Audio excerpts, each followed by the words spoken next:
Siguro para sa akin, pag narinig ko yung word na due date, ang unang pumapasok sa isip ko is deadlines. Para sa akin, yung mga deadlines na yan, syempre, parang in a way, kailangan mo mag-prepare para sa mga ganyan. So, for example, ayan, pag may deadline ka, pag may due date ka, kailangan ready ka na, kailangan naka-prepare ka na, kailangan na isubmit mo na yung mga kailangan mo isubmit na at naitapos mo na lahat ng mga commitments mo sa due date mo. Okay, ano na yung feel mo kapag nairinig mo yung word na yun? Kinakabahan ka ba? Ina-anxious ka ba? Actually, mixed emotions. Kinakabahan, na-anxious, saka minsan nasa-stress.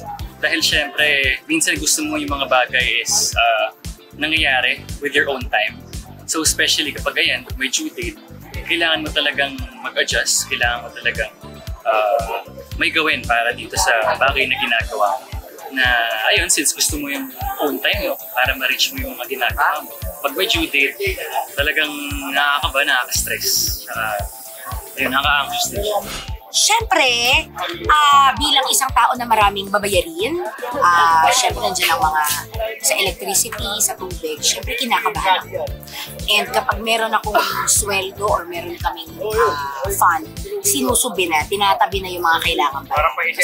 Ano naman yan, every month naman yan, so hindi na dapat magulang. Yun. Pero kinakabahan. As an artist na project-based. Baby, wala pa tayo niyan. Ano yung nafe-feel mo kapag, due date na? Ano nafe-feel ko pag due date na? Na-anxious ka ba? Pag due date na, malamang hindi. Kasi of course, responsable tayo eh. So, pag may mga bayaran, okay na. Pag nabayaran, okay. Siyempre, isip ko doon bayarin eh. So, ma-pressure ka pa rin in a way.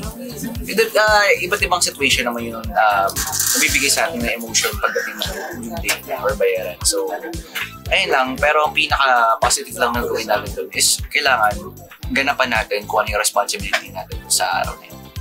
That's really a good answer, candidate number 1, no? Thank you po.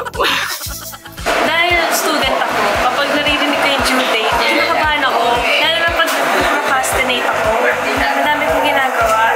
And minsan may ganun akong ugali, procrastinate ako. So ayun, nakakaba siya. Kasi kailangan mong tapusin lahat.